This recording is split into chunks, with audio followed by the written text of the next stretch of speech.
What's up guys, welcome to vlog number 3 from Canada. So Canada आएपछि चाहिँ म videographer बनेर काम गर्दै छु for different companies. अनि त्यसपछि मैले अहिले गरिरहेको कामको लागि चाहिँ गिम्बल चाहिँदैन, तर मेरो एउटा फ्रिल्यान्ससँग कुरा हुँदैछ.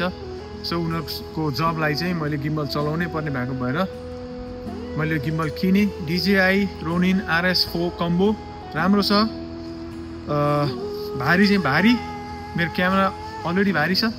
सो गिम्बल चाहिँ चलाउन सिक्नु पर्ने भएको भएर अलिकति राम्रो ठाउँ खोज्दै हामी हाम्रो घर नजिकैको एउटा पार्कमा आछौँ.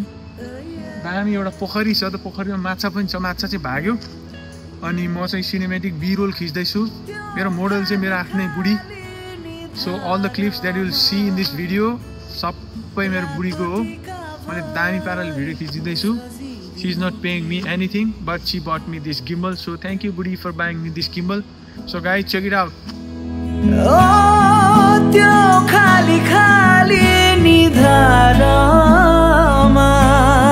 रातो टिका भई सजिदिउँ कि त्यो राम्रो चट्टा मिलेको नाकैमा टल्किने फुली भई सजिदिउँ कि कमराइमा